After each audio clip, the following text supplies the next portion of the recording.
Toyota will not be making the 2.0 liter turbo engine no more. It will only stay with the 3.0 liter inline six. Let's get into it.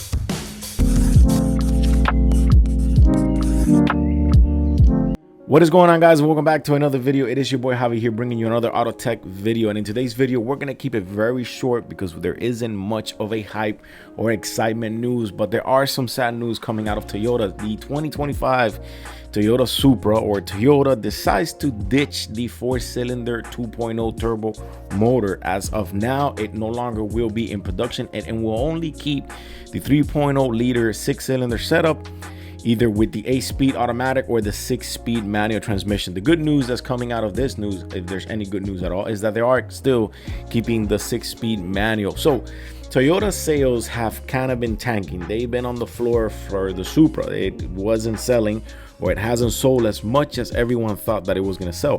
Whether it's because it has a BMW engine, whether it's because it's lost its roots, whatever you might want to think of it, the Toyota Supra sales are on the floor. And now Toyota has decided that, in my opinion, they shot themselves in the foot to stop making the 2.0 liter turbo. So now that means that you purchasing a Supra or wanting to get a Supra, it's going to get a lot more expensive for you. So let's go over the article real quick. So the loss of the 2.0 liter GR Supra means the cost of the entry has risen, with the 3.0 starting at $57,000, the 3.0 package, the premium package, starting at $60,000. The 2.0 liter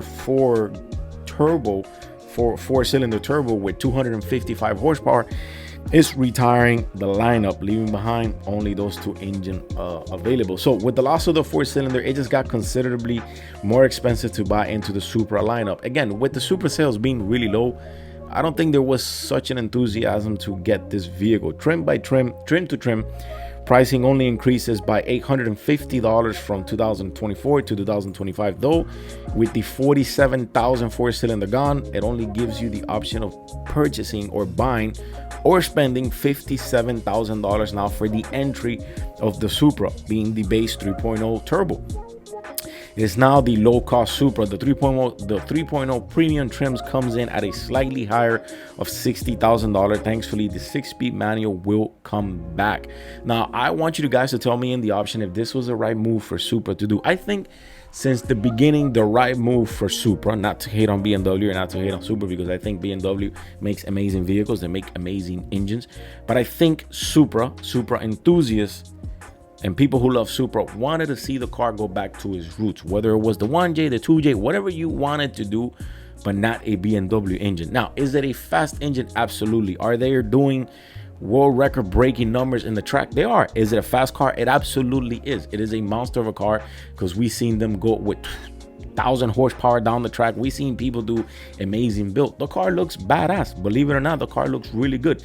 So I think what's happening with the Supra is the fact that they mix the BMW engine. Because if I'm buying a Supra myself and I'm saying, okay, I want to buy a Supra, I want to relive those years, high school years, college years, whatever years you want, that you were there when the Supra came out, 90s, whatever you want to say, you say, I want to get a Supra. But now in the back of your mind, you know that that's not really a Supra. That is a Supra with a BMW motor that comes in other vehicles itself.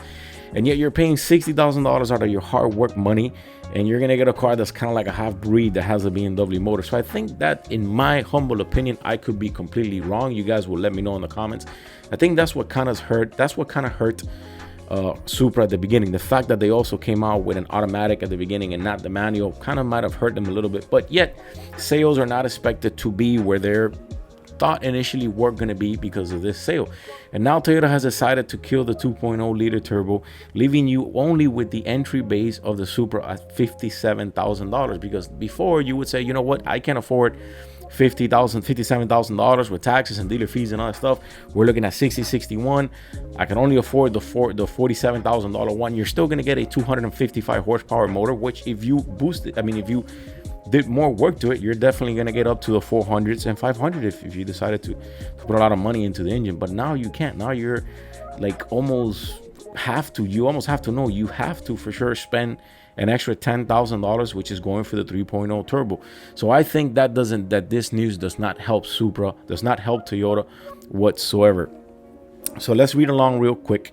And it says the current generation of Toyota Supra has been around since the 2020, right? Remember when they first came out. For the first model, the only engine option was the turbocharged 3.0-liter inline six, which at the time produced 335 horsepower in 2021. Toyota turned to wick up the 3.0 and also added a turbo 2.0 liter that was good for 255. Now that Toyota is retiring the small engine from the lineup, leaving behind the 3.0 and the 3.0 Premium, they are the sole trim choices. Yes, we do have to remember that when they first came out, the only one that was available was the 3.0, but it was a 3.0 automatic. Now, obviously, people jump on the hype beast wagon, whatever, you know, oh, Supra, you know, 3.0 liter, taking in consideration that it's still a BMW engine, it's still automatic. But Supra decided at the time, like, hey, you know what, let's give in the 2.0 liter, you know, cheaper options to people who don't want to get up there in that price range. They could have that, but now they're removing it. So imagine what could that be. So the 3.0 comes equipped with a power adjustable seat upholster in black leather and Alcantara, a 10 speaker audio system, and 8.8-inch central display. The 3.0 Premium adds nicer seating in either black or hazelnut color leather and increases the speaker count to 12, so you get 2 more.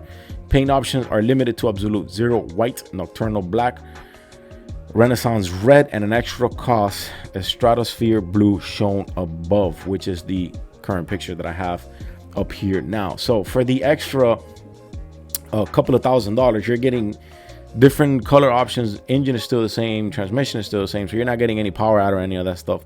You're getting 2 more speakers, you're getting different color options on the body, and you're getting the you know, the leather with the hazelnut or black or whatnot. So you got to think about whether that's worth it or not. In this video, I want you to tell me in the comments if you think that Toyota did this, like, was this the right move for Toyota to do? Should Toyota have done this, meaning kill the 4-cylinder turbo? Would this help Toyota in the long run? I don't know. Let me know in the comments. If you guys are enjoying the content, I'll see you guys in the next one. And remember to subscribe. Your boy is out.